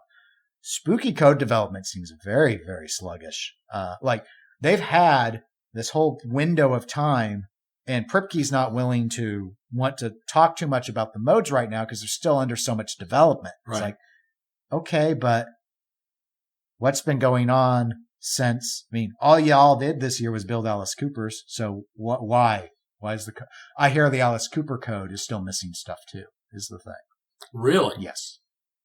So given that, I would, I guess, from a consumer standpoint, it would be nice to see some of that stuff get tightened up in 2020. I mean, that's something they just need more coders. That's what I'm wondering. If it's like, if this is an issue, if there's always just one code, like Kripke is the one code, he's not the one rules guy. I mean, Karen, I get where there could be a challenge if Karen's is working on rules for Alice Cooper and trying to do the rules for Rick and Morty, that there's an issue there. Yeah. In terms of stretching people thin. I don't know if it's the best idea to say, well, we know we're only, we're wrapping up. We haven't shipped any Ricks yet. I get that. But at what point, what about the early people? Are they going to want to keep their game? And the reason why I think Spooky should care about that is, I mean, they got their initial sale. So in a way you could say everything is fine, but you don't want the Rob Zombie situation where if people are frustrated by the depth and breadth of what Rick and Morty has to offer, who are first in the list, they start listing them used. Does that cause any problems? Spooky's probably could say no, because we have non-refundable deposits on all of these games. So if someone backs out, like doesn't sell their spot and backs out, we get to keep a free $1,000 and we'll just sell the spot to someone who's still excited for Rick and Morty. That can work for Rick and Morty, but will people hold a grudge on the next game? You know what? I would like to say yes, but I think the reality is no. I think it depends. I think the reason why Alice Cooper Nightmare Castle, which in any measurement other than maybe I'd say arguably cab and translate art, is a better game than Rob Zombie in all other ways. But I think that's part of they upped the account by 200. But I think part of the reason why it did not immediately sell out was people saw what happened with Rob Zombie and they're like, let's be a little right. But if you have the right theme, like Rick and Morty, that's going to override. Right theme will override everything, always. Because the right theme will bring people who don't know anything about pinball. Yeah, at least some. Yeah. So that's the thing. I think it would be smart for Spooky to try and do more Rick and Morty styles, but I just, if they want to stay the size they are, that might be the best. It might be best not to do a bunch of those unless you just need that sort of development time. But if you get known to being the company that builds you a game that's build quality isn't any better than JJP, but I have to wait 4 times as long, I don't think that's the rep they're going for. No. So anyway, there's just some thoughts there. Deep Root. So we saw the prototype of Retro Atomic Zombie Adventureland, commonly just called Raza, at the Houston show. They've released the day schedule before TPF about what all's going to happen for that media event at their facility. Yeah. So that's all moving forward. So 2019, obviously, I would describe it as a disappointment for Deep Root because even though they knew at the end of 2018 and announced it, the original plan was these games were going to be in people's homes by now. Right. They were going to be in homes in 2019, and everything basically got stalled by a year. Which is what most people who were not Deep Root saw coming. Yeah, I could see that. I think in some ways I felt that at least if they were only focusing on one game, that they could have made their timeline. And now it's sounding like the new timeline, while it could be more than one game, it's sounding like, I mean, they're clearly only committing to Raza. I mentioned this on a stream that I did, but I'll mention it here. I've probably said it before. I think Deep Root would have been, setting aside what they initially said and everything, it would have been so much better for them if they had been able to actually release this year than next. Yes. Next year's a mess. This year, their only real competition was Jurassic Park and Willy Wonka. Everything else was arguably a weak title to go up against. 2020 is Stranger Things. Rick and Morty's are going to be coming out. American Pinball surely will have a new game announced by then. It's like, and the rumor mill is Stern's licensed rumor mill sounds a lot stronger to me for 2020. The talk is Teenage Mutant Ninja Turtles. The talk is James Bond. These are better than Munsters and Black Knight. Yeah. And so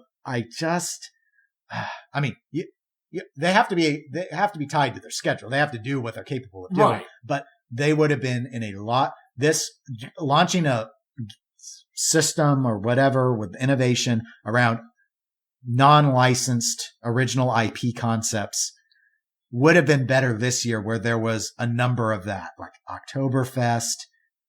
Okay. I think if they launched not this unlicensed, Black Knight licensed, but only, pinball only, Elvira, a brand that really only resonates mostly with pinball people. This was the year. This year would have been perfect. And now next year you're going to be throwing your unlicensed, or I shouldn't say unlicensed because they're saying they're unlicensed, but their original IPs up against a series of behemoths. And it's just, there's going to be so much choice next year. It's just a bad year. I think this is a bad year for them. I don't think they're going to make as big of a splash as they. The only thing will be is that the tech. Something about the tech that we still haven't seen, because they noted almost none of the tech is in the prototypes. Right. And we keep hearing that the tech has all this amazing and it's game changers. And we've heard it from other people who've seen some of the prototypes that there's really awesome stuff. But until we actually see any of it, you can say whatever you want. Yeah. And the truth of the matter is, just because you think something's really cool, is it going to actually be cool enough to move a machine? Yeah. Good point. You've got a cool thing with your playfield. Too bad your themes all suck. Yeah, is the cool stuff that the average player will notice? Right. Or is it all like, here are all these really cool, we've seen the patents on cool ways to be able to take the playfield out and work on the game. Like no dimpling, new approach to how they're doing the art or the clear coat or whatever, however they're doing the playfield. Right. But like the location player doesn't care about any of that. That's stuff for homeowners. That's what I call under the hood stuff. Right. I don't know if under the hood's going to be enough. I don't think it would be. I know they've got at least one licensed game planned. Probably would have been best to open with that. We saw it with Dialed In. The issue of that, as Roger Sharp has often described it, Dialed In isn't unlicensed. It's a Pat Lawler license. Okay, well, that's not strong enough license then. No. And I don't think J-Pop is a strong enough license either. No.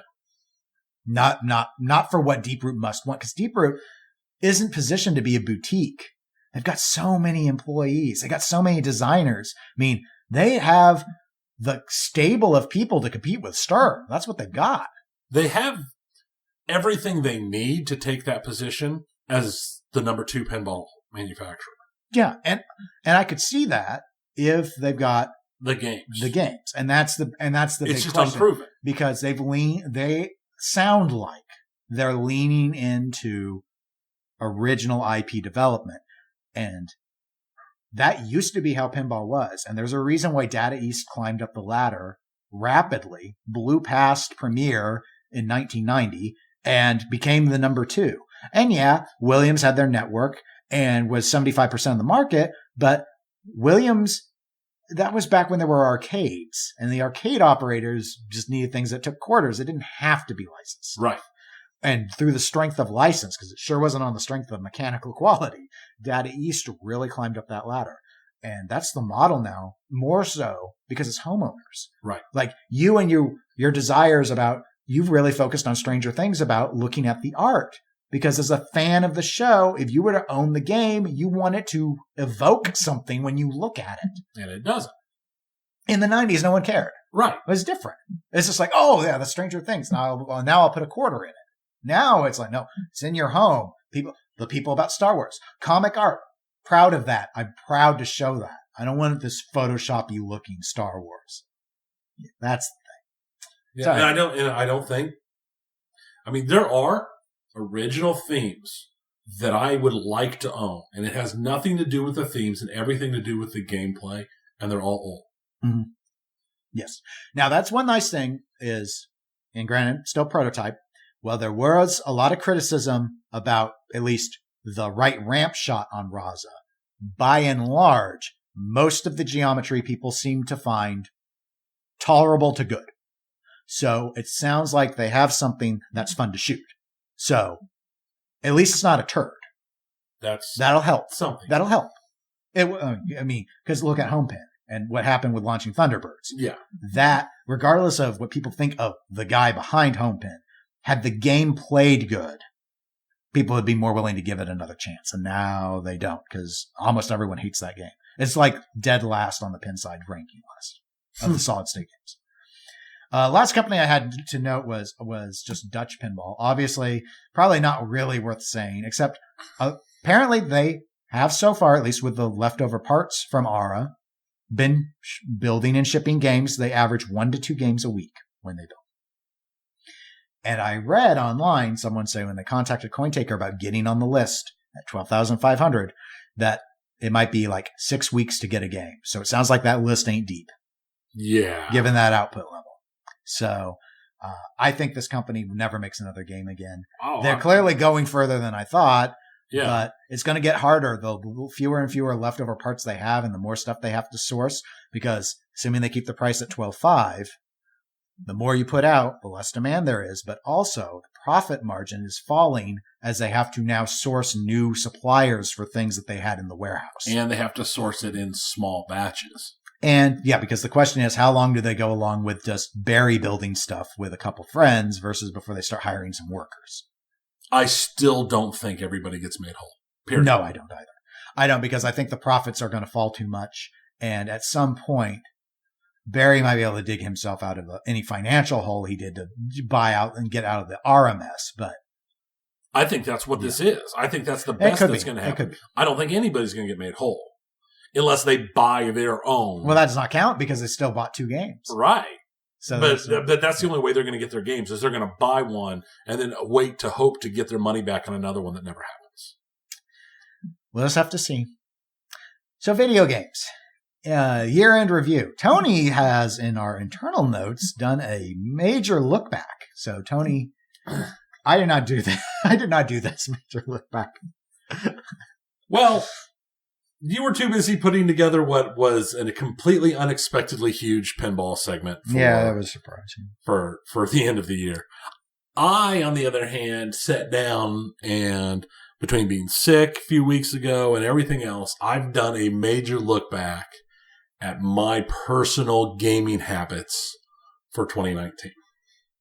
And in all honesty, I'm a bad gamer.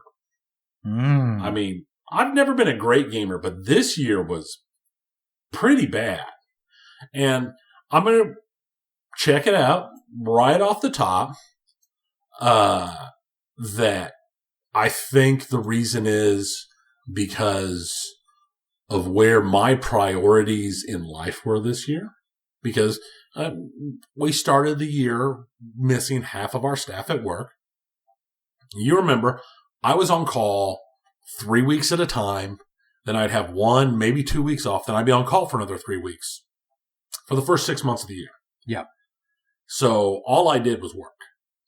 All for the first 6 months of the year. And then I got promoted and took the superintendent's position. And I've been concentrating on learning that and learning all the requirements there. And I've basically, this year, I think more than any year in my life, has been centered around work. Where work was actually the primary motivator of everything this year. But we'll take a look at what that actually did to my game. So, I played a lot of games. I did play a lot of games. I didn't finish many, if any. games this entire year, and I've never been a finisher. I know you are a hardcore game finisher, as in you will play 1 or 2 games, and when they're finished, you will go and play. That's when you'll start playing something else. And I've never been that type of gamer. I play the games that grab my interest for whatever reason, or I will sit down and be like, I just feel like playing blank, and I will play whatever that game is. And if I finish the game, cool, and if I don't finish the game, okay. That's just when I stop having the interest draw of wanting to play that game, I go play something else, and I'll come back to it later. It's a smart way. I've thought about that. I should be doing that more often, but yeah, some people, they get the heartburn if they don't complete something, or if they don't know the whole story and they don't finish it. And I very rarely found games where I've cared that much about the game. That's a good point.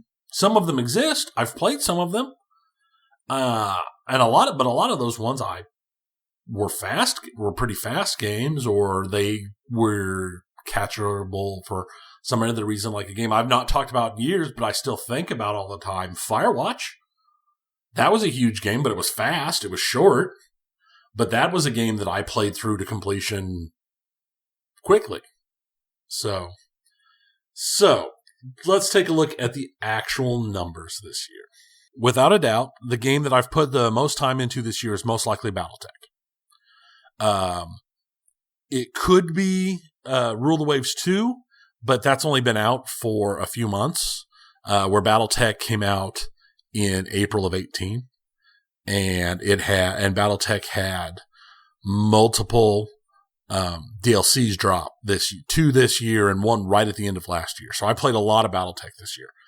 I've played a lot of Rule the Waves, and I played a lot of Overwatch, though I have not actually played Overwatch since the Halloween thing. I've downloaded the patches, and I might have played a little bit, but I've not really played since No winter? No, I didn't play any of the winter at all. Battletech did become my most played game on Steam. It's at 305 hours. I started the year under 200. I think I was at like 180 at the start of the year. I'm up to 305 hours as of yesterday. Torchlight 2, I played this year. That's up to 269 hours. That's my second most played game on Steam. And my third most played game on Steam is Civilization 5 at 220 hours. And I've not played Civ 5 in years. Not since Civ 6 came out. I don't know how much time I actually have on Rule the Waves 2, but the time I do have on it wouldn't count because so much of it's idle time, because it, like Battletech, is very turn-based. And part of the reason I think I've played both of those games so much is because they give me the flexibility that I will play them while I'm watching something on Netflix or YouTube or Disney Plus or whatever I'm doing, or while I'm reading, I'll have it up and I'll read and I'll play like a single turn and then I'll go do something else, or I'll go do stuff with the kids. Like a lot of times when I'm helping my daughters with homework, I'll have it up because it's something I can do without it being loud enough to interfere with their homework and without causing me to have issues turning away. It's not like I'm going to be in the middle of a high tense scene and I've got to suddenly hit the pause button to go take care of something. It doesn't matter because it's turn-based. So I have played games on the Epic Store. My total gameplay time on all the games that I own on the Epic Store is 42 hours. And that's all from this year, obviously. And almost all of that, 38 of those hours are Satisfactory. And those 38 hours of Satisfactory are basically 3 weekends total. Where that's what I played. On a weekend, it's like, I want to play a resource management game. So I sit down and played that game. I've played games like that on Steam, like Factorio. It's a very similar game, except for it's top down instead of first person. And I've played some other resource management games, like the big one other than Satisfactory this year is going to have been the Transport Fever games.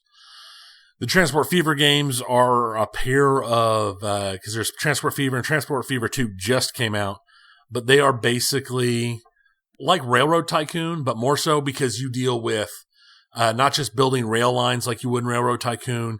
You build, tram lines, city buses, long haul trucking, airplanes, ports, boats, ships, the whole 9 yards. So it's entirely based upon logistics and resource management. And every once in a while, I get a hankering to play a game like that, and I'll sit down and play one for a weekend. And that's how I play most of my games, is like on Friday night, I'll get home from work and I'll sit down and I'll have a glass of whiskey or something, and I'll be like, I feel like playing this. And then I sit down and I'll play that game for basically the whole weekend.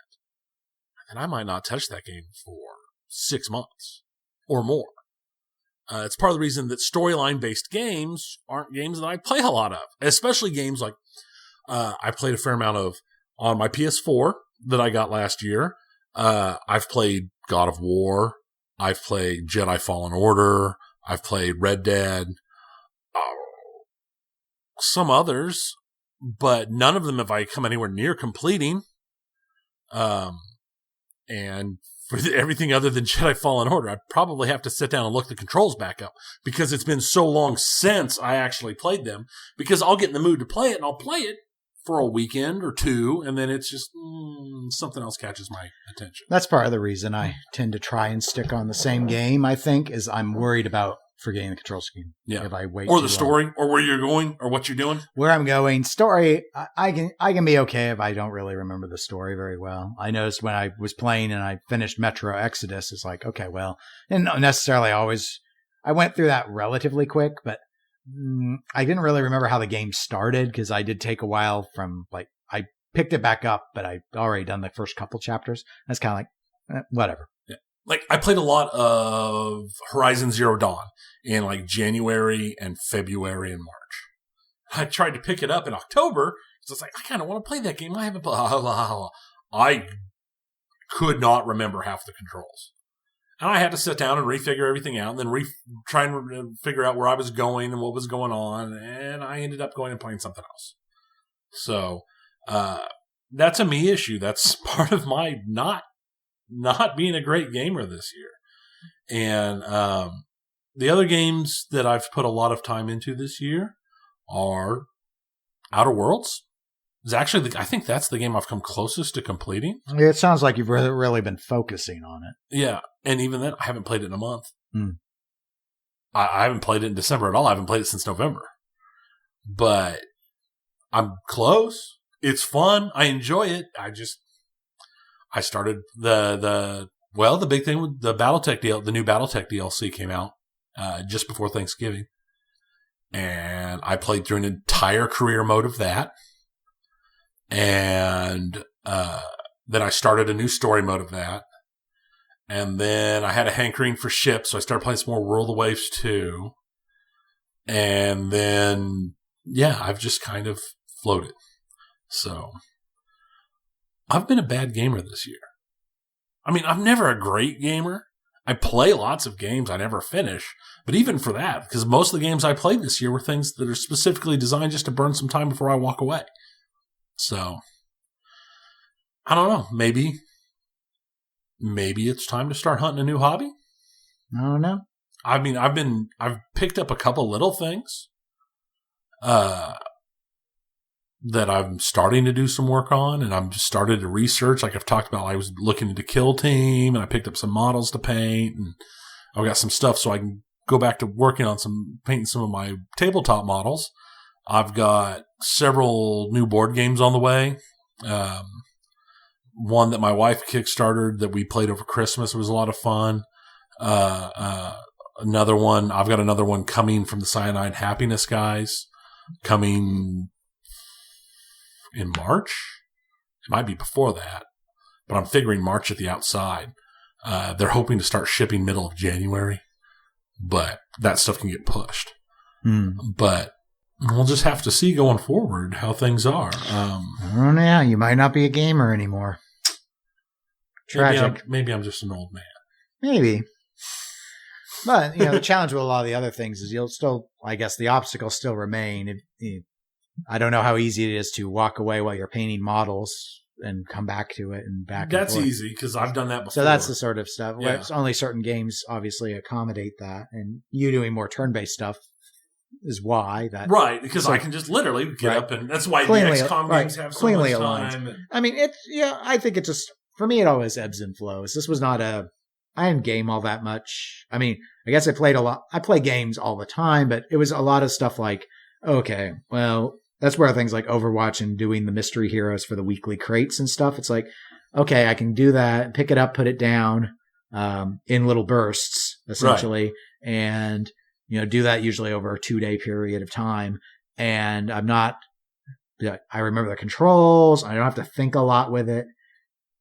And because obviously with me, it was, there was a whole mess. I didn't really do a lot of gaming after the burglary for about a month until the window was dealt with. Right. And that happened after I had accepted the new job. And then with the new job and the financial challenges that the organization was going through, that was just consuming. I mean, I think putting 60 hours a week in for a while there, and I was burning out very quickly because I was like, I didn't expect it to be this much work. Right. And because that wasn't the bill of goods I was sold.